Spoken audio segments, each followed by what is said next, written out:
Kill me! I'm here! Kill me!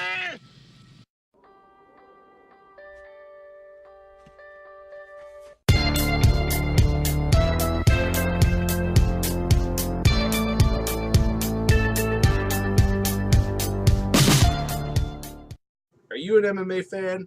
Do you like sports movies? Do you like boxing movies like Rocky or Play to the Bone or Raging Bull? Maybe not Raging Bull. Maybe Raging Bull too, I guess.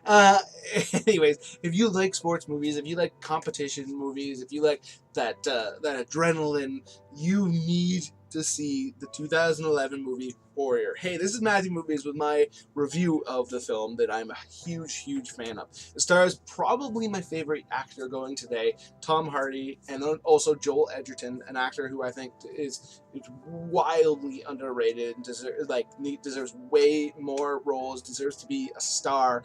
And it also has Frank Grillo, the guy who's best known these days for playing Crossbones in the two of the three Captain America movies, and Jennifer Morrison, who was in House and Once Upon a Time, I think, and Nick Nolte, of course, the classic actor who was actually nominated for an Academy Award for Best Supporting Actor in this film. And basically, the plot of the movie is that you have Tom Hardy and Joel Edgerton, who play a pair of siblings who are both very physical dudes and both kind of down on their luck. And in this world, they've both grown up as fighters that were trained by their disciplinarian father, who was abusive, and they both distanced themselves from him to at least a certain degree. Joel's character is a little bit closer, and there is this massive MMA tournament that is announced, and the winner of it's going to make a great deal of money, and both of these brothers go and enter the tournament, and they have these series of fights and what have you. So it kind of sounds maybe like it might be a bit of a cookie cutter film, but the strength of this movie are the big strengths are twofold. One, the performances in this movie are off the charts good. I mean, Nick Nolte plays this really grizzled, down on his luck, angry, furious man who's trying desperately to hold his rage at the world at bay, and also trying desperately to become a better person in his old age, and to reconnect with his two sons that see him as this monstrous figure. And it's definitely heavily implied that they're not wrong in their feelings on him, but at the same time, because of his incredible performance throughout most of the film, you do wish that they would reconnect, at least to a certain level, even if in real life you wouldn't maybe not do it yourself. But the way he gives his performance just makes you empathize with him, even though he is such a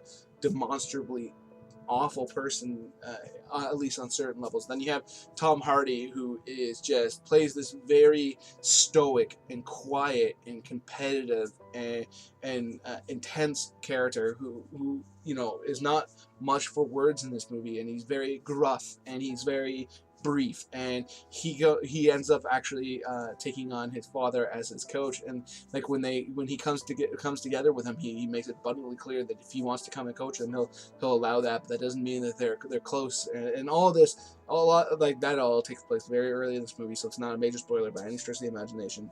And Joel Edgerton's there, and he's much more of a family man. He's got a wife and he's got a kid that he's there to fight for, and that's that.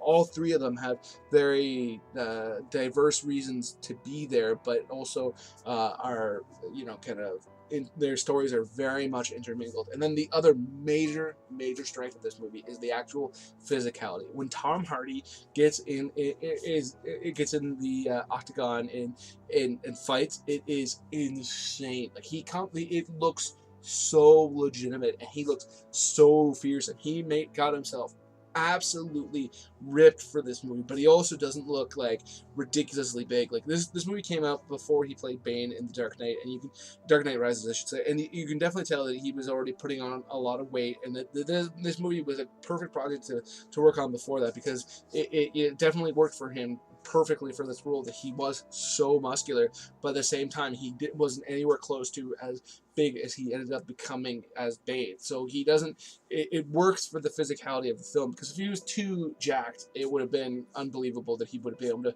move around with any kind of speed or agility, and that's not the case here. He looks like just such a fearsome guy, and his fights are so like. If you don't get your adrenaline pumping watching those, and you're a fan of these types of movies, you know, maybe go and see the doctor and see if there's a problem with your heart or something, because it is just heart pounding and just exhilarating to see him just demolish these guys, but also not in like a cruel way or anything like that. Like he's not beating these guys up. He's out there and he's competing, and he's just absolutely incredible, and the physicality is just impressive. And then it's got a cameo by Kurt Angle, one of my all-time favorite wrestlers, if not my all-time favorite wrestler, and he does a great job in his small role in it too, as another member of the tournament. It's just to me, this movie is just so expertly put together. And if, like I said before, if you're a fan of boxing movies or any kind of sports films like Miracle and all that kind of thing, and you haven't seen this movie, check it out. So those are my thoughts on Warrior. Let me know in the comments below if you've seen it, if you're a fan, if you're a fan of Tom Hardy, Joel Edgerton, Nick Nolte, anything that you want to tell me.